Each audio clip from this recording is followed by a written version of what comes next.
el proceso de degradación de la democracia en Venezuela. Y la verdad que me costó un poco definir cómo abordar esta problemática tan compleja, y pienso que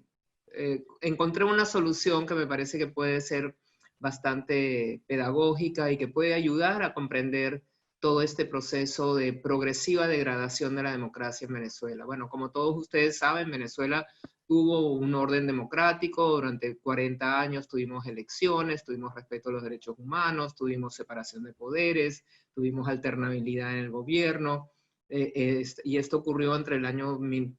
1958 y digamos que ponemos el límite en el año 1998.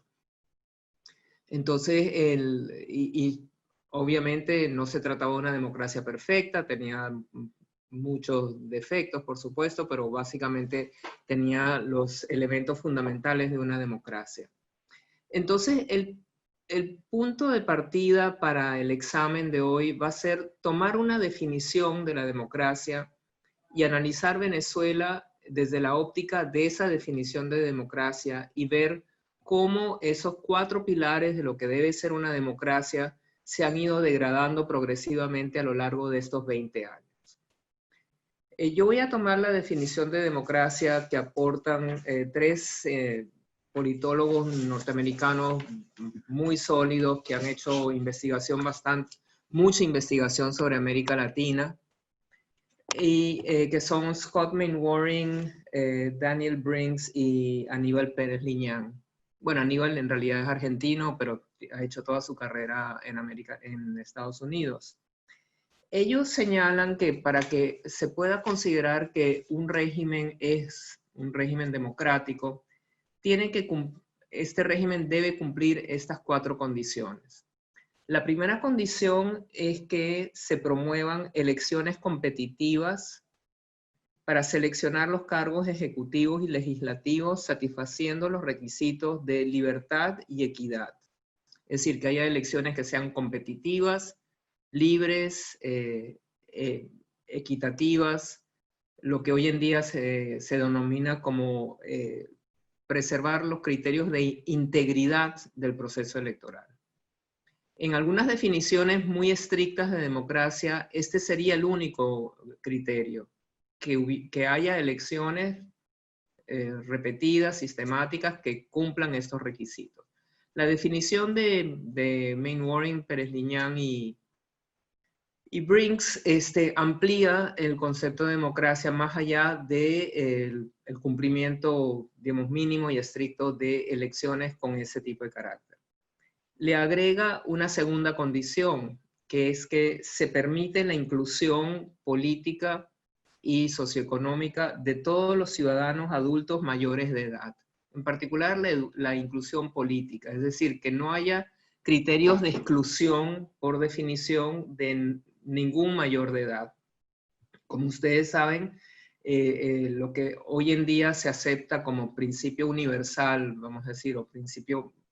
internacional de acceso a los derechos políticos, es que cualquier persona, hombre o mujer, con propiedades o sin propiedades, con educación o sin educación, a partir de los 18 años tiene el derecho al pleno ejercicio de sus derechos políticos y de su inserción productiva en la sociedad. Eso no era el caso en algunos casos hasta hace 50 años atrás, donde las mujeres no tenían 50, 60, 70 años atrás, las mujeres no tenían derecho al sufragio, o aquí mismo, yo estoy en este momento en Estados Unidos, aquí mismo, en los años 60, el derecho al sufragio de la población negra era sumamente limitado en los estados del sur. En Venezuela, por ejemplo, en el año 1948, o sea, con la Constitución del año 47, en realidad, unos años antes, por primera vez se implantó el sufragio universal directo y secreto desde el año 46 para todos los adultos mayores de 18 años, sin distinción de raza, educación, etcétera, etcétera. De modo que este segundo elemento es otro criterio para hablar de un orden democrático. Si hoy en día encontramos un orden donde están excluidas las mujeres, están excluidos cualquier grupo étnico, está excluido cualquier ciudadano que no tenga propiedades o que no tenga educación, pues no cumpliría este requisito de la democracia. El tercer requisito del que hablan estos autores es que la democracia protege los derechos y libertades civiles y políticos y en general respeta los derechos humanos. Es decir, esa, digamos, definición de cuáles son los derechos fundamentales de un ciudadano en una democracia, que son los derechos de asociación, libertad de expresión, de participación política. Ese repertorio de derechos tiene que ser preservado. Y la cuarta condición es que en una democracia se asegura que las autoridades elegidas son las que realmente gobiernan y no poderes fácticos al margen del proceso electoral, donde se subraya la sujeción del sector militar al sector civil. Es decir, que quienes ejerzan el poder sean aquellas personas que hayan sido seleccionadas por la vía del voto o que su selección derive del voto. Lo que excluye que haya poderes fácticos, que puedan ser potencias extranjeras, pueden ser grupos al margen de la ley, que pueden ser, y en particular, y dada la historia política de América Latina, en particular la falta de sujeción del poder militar al poder civil, es decir, que el poder militar se imponga por encima del poder civil, y lo cual significa que es un poder que se impone a la sociedad sin pasar por el voto. Entonces, estas cuatro condiciones que me parecen muy pertinentes porque, como decía anteriormente, expanden esa definición mínima de democracia. La definición mínima se refiere exclusivamente al ámbito electoral. Aquí la definición se amplía más allá y tiene que ver con el ámbito electoral, pero con todo el sistema institucional de protección de los derechos y las garantías de los ciudadanos para el ejercicio del acto electoral, pero mucho más allá, para el ejercicio de los derechos y deberes ciudadanos. Entonces vamos a examinar en qué medida y de qué manera estas condiciones se cumplen o no se cumplen en Venezuela y cómo han fundamentalmente dejado de cumplirse progresivamente a lo largo de estos 20 años. Comencemos con la primera. La promoción de elecciones competitivas para seleccionar los cargos ejecutivos y legislativos, satisfaciendo los requisitos de libertad y equidad. Y aquí, bueno, yo tengo vamos a decir, una deformación profesional, pues yo fui vicepresidenta del Consejo Nacional Electoral en Venezuela entre los años 1998 y 99, es decir, me tocó la primera elección de Chávez y me tocaron los 3 procesos constituyentes que puso en marcha Chávez en su momento, y realmente yo tengo mucho interés en los temas electorales, de modo que para mí esta es una dimensión de mucha importancia. Lo que nosotros hemos visto a lo largo de todos estos años, donde ha habido una proliferación impresionante de elecciones, hemos tenido más de una elección como promedio, más de una elección por año, porque hemos tenido años donde ha habido 3 elecciones, 2 elecciones, ha habido años donde no ha habido elecciones, pero en realidad ha habido años donde ha habido muchas elecciones. Lo curioso, lo paradójico es que a pesar de la proliferación de elecciones, no ha habido un incremento de la democracia en Venezuela. Más bien, cada una, es decir, ha habido, vamos a decir, una relación inversa entre el incremento del número de elecciones y el decaimiento de la democracia en el país. En general, los teóricos de la democracia y las elecciones afirman que a mayor número de elecciones, pues mayor fortaleza de la democracia y de sus instituciones, porque en la medida en que se repitan las elecciones, siempre y cuando estas sean unas elecciones que cumplan estas cualidades, pues se refuerza los derechos de los ciudadanos, la institucionalidad, la calidad de la participación política, pero en el caso venezolano hemos visto exactamente lo contrario. Y eso está directamente asociado con el uso totalmente, vamos a decir, parcializado, un uso, vamos a decir, ventajista del proceso electoral desde la llegada de la coalición en el poder, digamos, dirigida por Chávez a partir de su éxito electoral, de su elección en diciembre de 1998. Es decir, ya desde el inicio, incluso estando yo en el Consejo Nacional Electoral en el año 99, nosotros apreciamos pues una clarísima vocación hegemónica, de implantación de ventajismo, de desprecio del juego electoral equilibrado, equitativo, y una desconfianza realmente en el proceso electoral como o una, vamos a decir, una desvalorización del proceso electoral como un instrumento para la democracia y la expresión de las preferencias colectivas, y más bien un uso instrumental de las elecciones para digamos, ganar el poder, acceder al poder, mantenerse en él y eternizarse en el poder. Desde, como digo, desde la llegada de Chávez al poder, pues hubo un proceso de degradación del proceso electoral, de uso masivo de recursos públicos con carácter ventajista a favor del gobierno, de preferencia por los candidatos, de facilitación pues la competencia para los candidatos a favor del gobierno. Las autoridades electorales deben elegirse en la Asamblea Nacional, es decir, deben ser elegidas por el Poder Legislativo y de acuerdo con la Constitución deben ser autoridades que no tengan ningún tipo de afiliación política. Lamentablemente, a partir de diciembre del 99, cuando la Asamblea Constituyente destituyó a quienes estaban en el Consejo Nacional Electoral, de ahí en adelante, en las distintas instancias en las que ha habido elección y, digamos, selección de los miembros del Consejo Nacional Electoral, ha privado la pertenencia al partido de gobierno. Tenemos que hasta la fijación del calendario electoral tiene que ver con las preferencias del gobierno. Hay una clarísima discriminación en contra de candidatos de oposición versus candidatos del gobierno,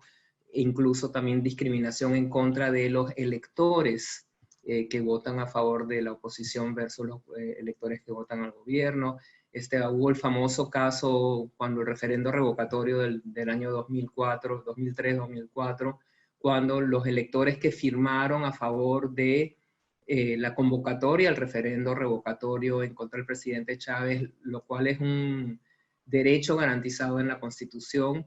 esos electores fueron digamos, colocados sus datos, su cédula de identidad en lo que se llamó la lista Tascón, y esa lista, que era de un diputado del oficialismo, esa lista se usó y se sigue usando para discriminar en contra de las personas que suscribieron esa solicitud, se les negaron cargos públicos, se los expulsó de los cargos públicos, es decir, una discriminación política entre quienes ejercieron un derecho que es un derecho constitucional. Este proceso de degradación de las elecciones sin que desapareciera el mecanismo electoral fue lo que progresivamente fue llevando a los teóricos, a los estudiosos del tema venezolano, a caracterizar al régimen instaurado por Chávez como un régimen autoritario electoral. Eso es un concepto acuñado, digamos, por la politología, los autores Levitsky y Way son los que acuñaron este concepto de régimen de autoritarismo competitivo. Otros autores como Scherler y Linz hablaban de autoritarismo electoral, pero el concepto implica que si bien se preserva las elecciones y la elección y también los referendos y las consultas como mecanismo de participación colectiva, esas elecciones tienen cada vez más un carácter no competitivo, no son plenamente libres ni son plenamente equitativas, pero se mantiene la elección como un mecanismo de selección de autoridades y de legitimación del poder. Este es un mecanismo que se usó, y se usó, digamos, de manera muy repetida durante el chavismo, pero con un carácter cada vez más marcado, más marcadamente ventajista a favor del gobierno. Sin embargo, tenemos que, a pesar de esta ventaja intrínseca, endógena, pues que se fue generando en los procesos electorales, no solamente por el proceso electoral en sí, sino por todo el entramado institucional que protegía los procesos electorales. Sin embargo, la oposición venezolana fue expandiendo su presencia electoral, fue ganando espacios, en la medida que comprendió mejor cuáles eran esas reglas de juego electorales, fue ganando alcaldías, gobernaciones, hasta que en el año 2015 la oposición logró obtener la victoria en las elecciones de la Asamblea Nacional. Hasta esa elección podemos hablar en Venezuela de un régimen autoritario electoral. A partir de esa victoria, de manera explícita, los principales voceros del régimen han declarado que más nunca la oposición va a ganar una elección. Y la primera demostración de eso fue cuando la oposición intentó convocar nuevamente un referendo revocatorio, en este caso para revocar el mandato de Nicolás Maduro en el año 2016, y se pusieron en marcha todo tipo de triquiñuelas, de trabas, de escollos, de procedimientos ilegales, inconstitucionales para evitar la convocatoria de ese referendo revocatorio. No se llegó ni siquiera a la recolección de firmas, fue tal el nivel de escollo, y finalmente se utilizó alguna argucia leguleya para pararlo. De modo que esa, digamos, la ocurrencia de la anulación de esa posibilidad, y más adelante la convocatoria de elecciones claramente fraudulentas, como fue la elección a la Asamblea Constituyente y luego la elección del presidente Maduro nuevamente en el año 2018, las elecciones de gobernadores en el año 2017, ya tuvieron un carácter claramente fraudulento al punto de llegar a cambiar resultados electorales, como fue en el caso de una gobernación o en el caso de la Asamblea Constituyente, cuando la propia empresa que manejaba la tecnología, la empresa Smartmatic, dijo que ellos no podían dar fe de al menos 1 millón de votos que supuestamente avalaban esa elección, que ellos, aunque ellos manejaban las máquinas, esos votos a ellos no les constaban, ¿no? De modo que, si quieren, en el lapso de las preguntas podemos entrar en más detalles acerca de todas estas tergiversaciones del proceso electoral, pero lo que quería destacar, que esa primera condición de una democracia, que es que haya elecciones libres, transparentes, competitivas, que preserven la integridad del proceso electoral, es un rasgo que no existe en Venezuela hoy en día, y que es un rasgo que se fue degradando progresivamente a lo largo de los años, y que a pesar de su degradación hasta el año 2015 fue posible competir y fue posible ganar espacios por la vía electoral. A partir del año 2016, los procesos electorales que han tenido lugar pues no han permitido siquiera un resultado digamos, mínimamente aceptable. El segundo aspecto al que me quiero referir es el de la inclusión de todos los ciudadanos adultos mayores de edad. Es decir, en realidad en Venezuela no existe ninguna legislación que impida la participación política o el acceso a bienes y servicios de los ciudadanos mayores de 18 años. Sin embargo, en la práctica nosotros vemos que no solamente en el plano electoral, sino en muchas otras dimensiones, hay muchos ciudadanos que están excluidos de los derechos políticos y del acceso a bienes y servicios, básicamente debido a criterios de afiliación política.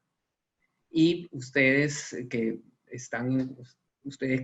conviven cotidianamente con la realidad de la presencia de muchísimos venezolanos en Colombia, deben haber conocido de primera mano todas las carencias con las que se encuentran los venezolanos en su propio país y fuera del país. Es decir, los venezolanos en muchos casos no tienen acceso a documentos de identidad, no tienen acceso a la posibilidad de votar, elegir, dependiendo de su afiliación política, no tienen derecho a acceder a subsidios del Estado, a las famosas cajas CLAP, a una cantidad de bienes y servicios si su afiliación política no es afín al gobierno. Hoy en día, una puerta de ingreso tanto a derechos políticos como a bienes y servicios es el llamado carnet de la patria. Ese es un carnet que entrega el gobierno y a través de ese carnet el ciudadano puede tener acceso a ciertos bienes y servicios. Si no se inscribe y no tiene el carnet, pues ya comienza a ser una persona sospechosa. Cuando va a votar se le pide en los puestos del oficialismo que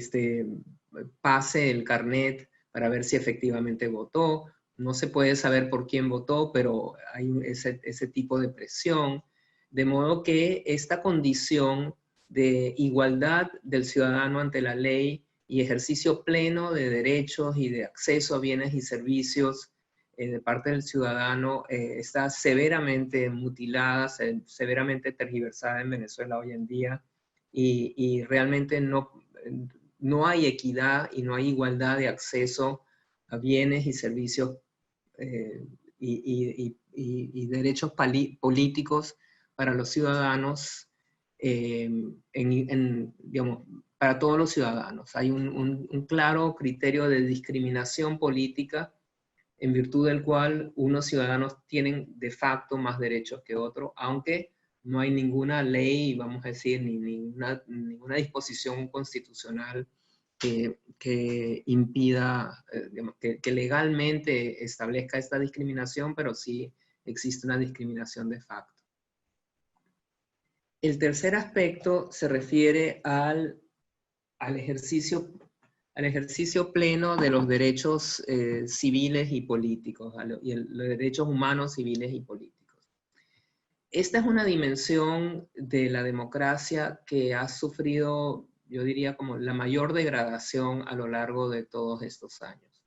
Es decir, Venezuela se ha ido convirtiendo en un lugar donde el ciudadano está absolutamente desprotegido ante la ley. En primer lugar, tenemos que por el propio diseño constitucional, el diseño institucional que aparece en la Constitución aprobada en 1999, hay una sobreexpansión del poder ejecutivo. De modo que progresivamente, a pesar de la existencia de 5 poderes, en Venezuela hay el poder ejecutivo, el poder legislativo, el poder judicial, el poder electoral y lo que se llama el poder republicano o moral, donde convergen la Contraloría, la Defensoría de Derechos Humanos y la Fiscalía.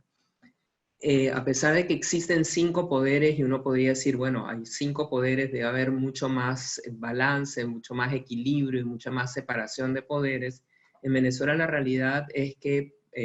la separación de poderes se ha ido convirtiendo en una ficción. Hay una sobreextensión del poder ejecutivo y por otro lado, en cada uno de estos poderes, en la medida que sus principales representantes son personas con una clarísima identificación y afiliación con el proyecto dominante, con el modelo, el proyecto chavista madurista, no hay posibilidad de tener separación de poderes y de independencia y autonomía de poderes. Hoy en día el único poder autónomo es la Asamblea Nacional, que está compuesta mayoritariamente por personas, por diputados provenientes de la oposición, pero quizá como todos ustedes ya saben, a partir del año 2000, finales del 2015, cuando la oposición ganó la Asamblea, es simplemente mediante la colisión, ¿no?, del Poder Ejecutivo y el Poder Judicial a la Asamblea Nacional, o sea, al Poder Legislativo, se le fueron cercenando funciones, se fue limitando su funcionamiento, además se criminalizó la acción de los distintos diputados, muchos de ellos perdieron su inmunidad, tuvieron que salir al exilio, a la cárcel, sufrieron torturas, persecución. Recientemente, hace unos pocos días, fueron liberados un grupo de diputados que estaban presos sin ninguna razón de peso, y algunos tuvieron que ir al exilio. Ustedes seguramente han interactuado con diputados venezolanos que están exilados en Colombia. De modo que tenemos, por un lado, la falta de separación de poderes que cercena las libertades no solamente de quien está vinculado a alguna actividad política o que tiene alguna, digamos, afiliación o una participación política activa, sino que simplemente deja a todos los ciudadanos desprotegidos. Es decir, en la medida en que no hay separación de poderes, pues cualquier persona puede ser víctima del abuso judicial, policial o del poder ejecutivo. Eso ha generado una gravísima decaimiento y decadencia del Estado de Derecho en Venezuela. Es decir, no hay ningún tipo de seguridad jurídica, cualquiera puede ir preso, cualquiera puede ser torturado, no hay ningún tipo de control sobre la acción de las fuerzas del orden, la impunidad es masiva, es un estado, casi que un estado de naturaleza, en el sentido de que no hay ningún tipo o hay una minimísima presencia de la legalidad real y de la justicia y la equidad en el acceso a la justicia y el tratamiento de cada uno de los ciudadanos. Esto ha derivado no solamente en los temas de discriminación política, sino en situaciones mucho más graves como las ejecuciones extrajudiciales, los casos de tortura, el juicio a ciudadanos civiles en cortes militares, digamos, la violencia ejercida contra ciudadanos comunes y corrientes que manifiestan sus preferencias políticas, sea a través de protestas, manifestaciones. Digamos, la situación de derechos humanos en Venezuela es gravísima, al punto que Venezuela, el caso venezolano ya está colocado en la Corte Penal Internacional por mediación de la OEA y 6 países latinoamericanos. Tenemos organizaciones internacionales como Amnistía Internacional, Human Rights Watch, se han manifestado con muchísima preocupación respecto a Venezuela. Michelle Bachelet, que es la relatora especial de derechos humanos en las Naciones Unidas, se ha manifestado con muchísima contundencia y preocupación sobre Venezuela. Realmente la degradación de los derechos humanos en Venezuela es masiva, y no solamente de derechos humanos, sino también el derecho de asociación, es decir, los ciudadanos no tienen derecho a la huelga, a asociarse libremente,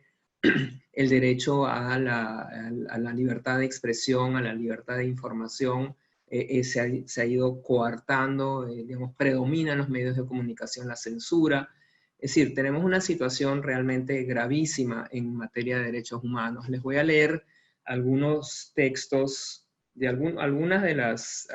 digamos, manifestaciones como más...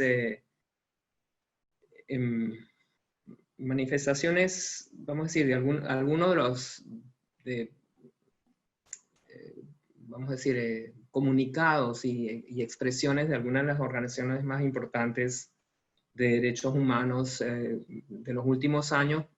que reflejan esta situación.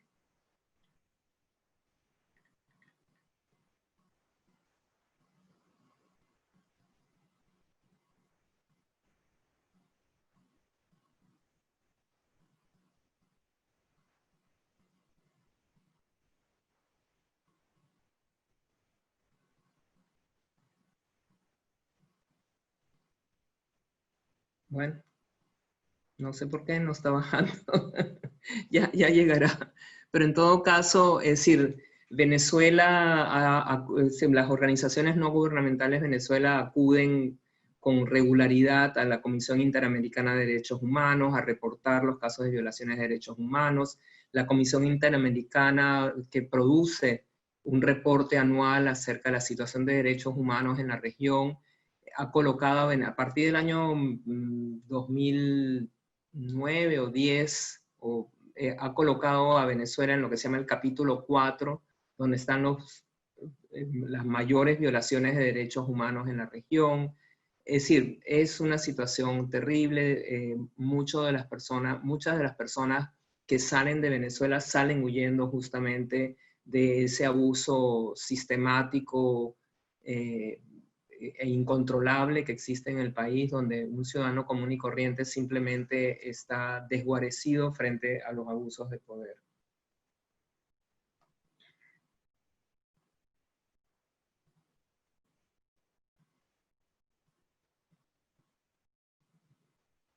Les voy a presentar algunas de estos testimonios para que vean que no son cosas mías, son cosas,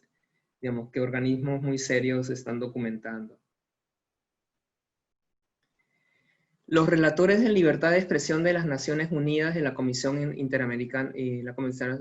Interamericana de Derechos Humanos en el 2016 exigieron liberación inmediata de todos los detenidos por ejercer el periodismo y sus derechos de opinión y expresión.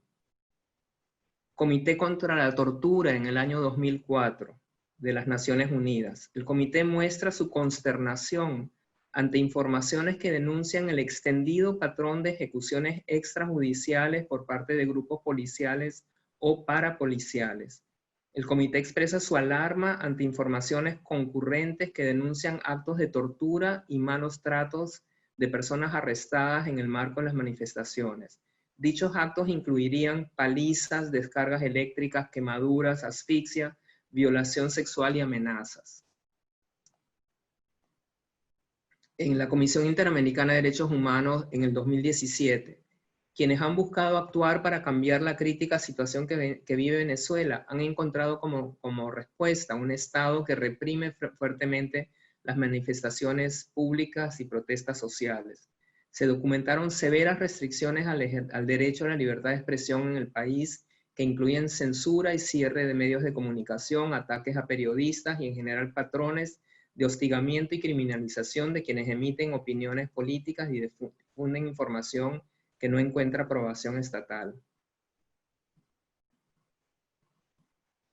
El panel de expertos independientes de la OEA en el año 2018 afirmó que existe fundamento suficiente para considerar que se han cometido crímenes de lesa humanidad en Venezuela que se remontan por lo menos al 12 de febrero del 2014. La alta comisionada de Derechos Humanos, Michelle Bachelet, en el 2018 dijo, en su informe, durante al menos una década, o sea, estamos hablando, el informe del 2018, la década se refiere desde el 2008. Durante al menos una década, el gobierno, así como las instituciones controladas por el gobierno, han aplicado leyes y políticas que han acelerado la erosión del Estado de Derecho y el desmantelamiento de las instituciones democráticas. Estas medidas tienen como objetivo neutralizar, reprimir y criminalizar a opositores y opositoras políticas y críticas al gobierno. Durante más de un decenio, Venezuela ha adoptado e implementado una serie de leyes, políticas y prácticas que han restringido el espacio democrático, debilitado las instituciones públicas, menoscabado la independencia del Poder Judicial, han aumentado la militarización de las instituciones del Estado y el empleo de la población civil en tareas de inteligencia y defensa. Esta represión selectiva se manifiesta en una multitud de violaciones a los derechos humanos. Miles de personas, principalmente hombres jóvenes, han sido matadas en supuestos enfrentamientos con fuerzas estatales en los últimos años. Preocupa que las autoridades puedan estar utilizando las fuerzas de acciones especiales de la policía y posiblemente otras fuerzas de seguridad como parte de una política de control social. El Estado ha denegado sistemáticamente los derechos de las víctimas de violaciones de los derechos humanos, a la verdad, la justicia y la reparación. En su informe más reciente, es decir, en julio, del 2020, o sea, hace un par de meses, Nuevamente, la oficina de Michelle Bachelet, en su informe, destaca la oficina de la alta comisionada observó un patrón de detenciones ilegales, detenciones arbitrarias y violaciones de las garantías procesales. Es importante que abandonemos los eufemismos, bueno, etc. Bueno, es solo quería, digamos, ratificar, porque eso realmente es espeluznante, ¿sí? Lo que ha ocurrido en el país en términos de la implantación de la tortura, la persecución, las ejecuciones extrajudiciales, es decir, la disolución del Estado de Derecho en Venezuela. El cuarto componente, la cuarta condición para el ejercicio, para la existencia de la democracia, es que se asegure que las autoridades elegidas son las que realmente gobiernan y no poderes fácticos al margen del proceso electoral, donde destaca la sujeción del sector civil al sector militar. Este es un asunto también sumamente problemático en Venezuela. Desde la llegada de Chávez al poder, pues se habló siempre de la conformación de un modelo cívico-militar o militar-cívico. Creo que en la próxima sesión que ustedes tienen van a tratar el tema de la Fuerza Armada en Venezuela, así que verán eso con más detalle, pero tenemos que progresivamente se impone a las autoridades electas mediante procesos electorales otras autoridades que tienen mucho más poder, autoridades de facto, como son los militares. En el caso de las elecciones, ha ocurrido una cosa que es totalmente absurda en Venezuela, que es que si hay un gobernador de oposición, por ejemplo, en las últimas elecciones de gobernadores, la gobernadora del Táchira,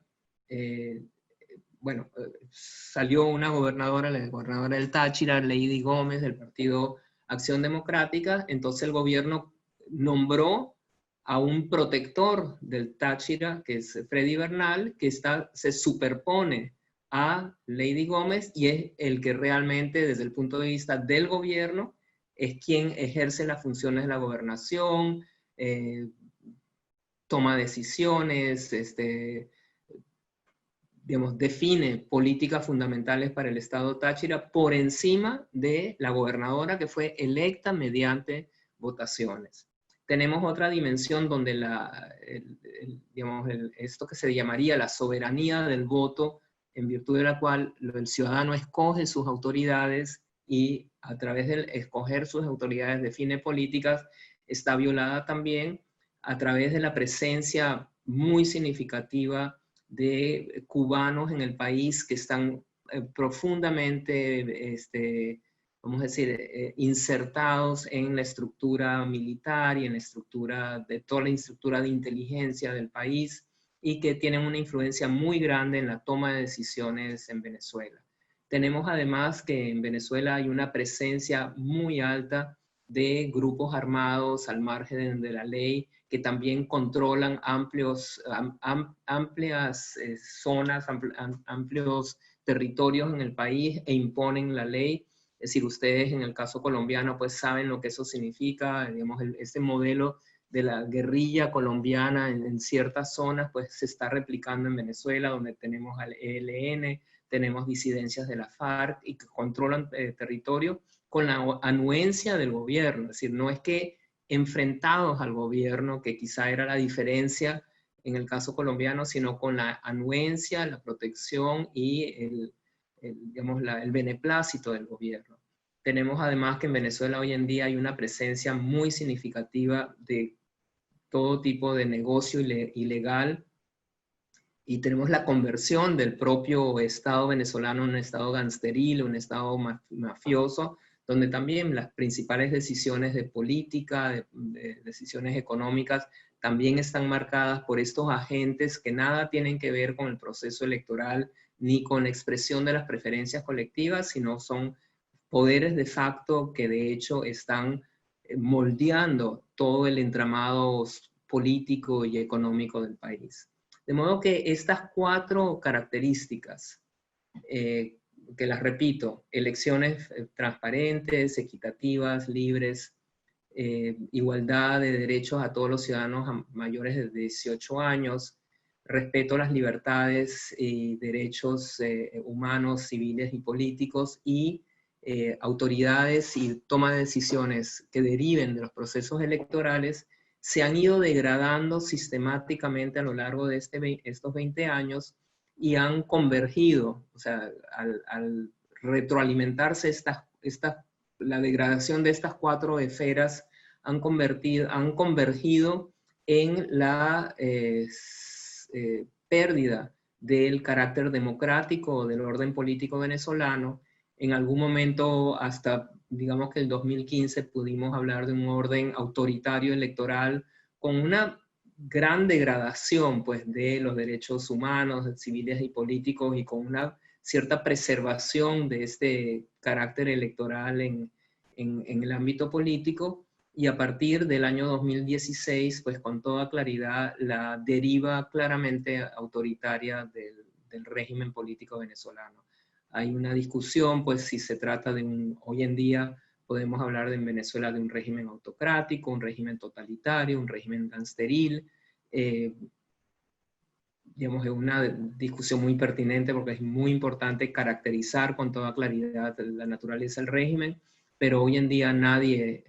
serio afirma que en Venezuela existe una democracia. Eso es muy lamentable, eso ha generado, entre otras cosas, la presencia masiva de muchos venezolanos, 1.600.000 venezolanos en Colombia, 5 millones de venezolanos en el exterior, huyendo no solamente de la falta de democracia, sino de la falta de acceso a bienes y servicios fundamentales que justamente la ausencia de democracia ha generado pues esta decadencia total en todos los planos.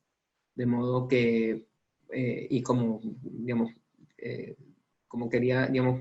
insistir en que esto ha sido un proceso progresivo que se ha ido viendo a lo largo de estos 20 años y que ha afectado esas 4 dimensiones fundamentales de lo que es un orden democrático, y en definitiva y en conclusión, pues no podemos hablar de la existencia de un orden democrático hoy en día en Venezuela.